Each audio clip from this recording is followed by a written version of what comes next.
Similar to how heliocentric pseudoscientists have changed the very definition of the word level to mean curved, they have also done the same thing with the words up and down.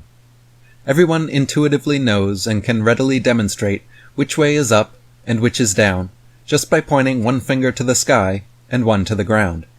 But globe defenders take umbrage with this simple meaning and insist otherwise. They claim the sky is not always up. On their model, the sky is all around their globe, so there's always sky beside you, and sky below you as well. Similarly, on their model, the stars aren't all above us.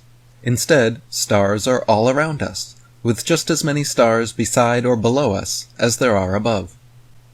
Merriam-Webster defines up as being toward a higher position or place, but then further specifies, especially away from the center of the earth. Likewise, down is defined as toward or in a lower physical position, i.e., especially toward the center of the earth. These caveats about being toward or away from the center of the earth are necessary additions for life on a globe. The masses have been taught and now believe that up and down are simply subjective terms, so what is up for one person can be down for another. What is up for someone at the North Pole is down for someone else at the South Pole, and what is down for a third party at the equator isn't up or down, but perpendicular sideways for the people at the poles. This is why Australia has long been dubbed the land down under, because the masses are taught and now believe that places like Australia on the southern hemisphere of their globe Earth are physically upside down with respect to places like Europe in the northern hemisphere. That sentence will trigger knee-jerk rejection, however, because they have also been taught and now believe that since everything is subjective, that upside down doesn't exist. On the globe, everything and everyone is always right side up, and they won't hear otherwise.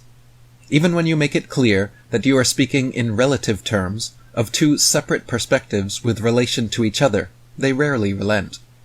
The fact remains, though, if you believe someone at the North Pole of a globe Earth is standing right side up, and another person at the South Pole of a globe Earth is also standing right side up, that means that relative to each other, one of them is standing upside down.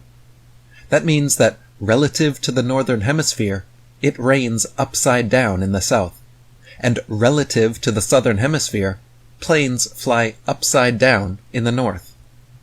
This is so conceptually absurd that globe believers refuse to address the contradictions, and instead attempt to gloss them over with their mantra of upside down doesn't exist on a globe. In reality, however, everything on their tilting, wobbling, spinning spaceball Earth is upside down, and the only place everything could ever be right side up is on a level, stationary plane Earth, where the sky and stars are always over your head, and the ground is always under your feet. Imagine a man digging a hole straight down from the North Pole on a globe Earth. Imagine this man is immortal, immune to heat, and can dig indefinitely through anything. As the man continues to dig downwards for hundreds and then a few thousand miles, eventually he reaches the geometric center point of the globe. Now at this point, if the man continues to dig even a foot farther in the same direction of his same hole, globe apologists claim this man will now be digging upwards.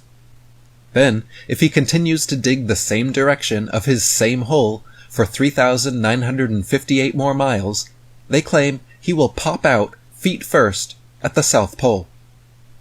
If there was already another man standing at the South Pole when he popped out, this means the two men would be upside down relative to one another. From their own perspectives, they would both always feel right side up.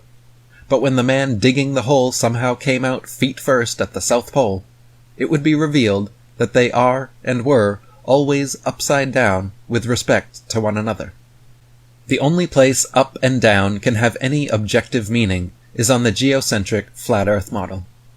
Our Earth plane of dense matter is aptly likened to the basement of the universe, where the thick foundation becomes increasingly dense downwards for at least 8 miles, which is the farthest we have ever drilled. Above us, the sky is filled with an opposing density gradient of progressively lighter and lighter gases continuing upwards for 20 plus miles, which is the farthest balloons can reach before popping. On our Earth plane, down is the direction of density, and up is the direction of lightness. The ground will always be down, whereas the sky and luminaries will always be up, circling over and around us, unlike in the globe model, where the sky and luminaries are allegedly all around us. In reality, though, you have never and will never see sky or luminaries below you. Rain always falls down from the same direction above, and people standing in Antarctica are not upside down relative to those at the North Pole.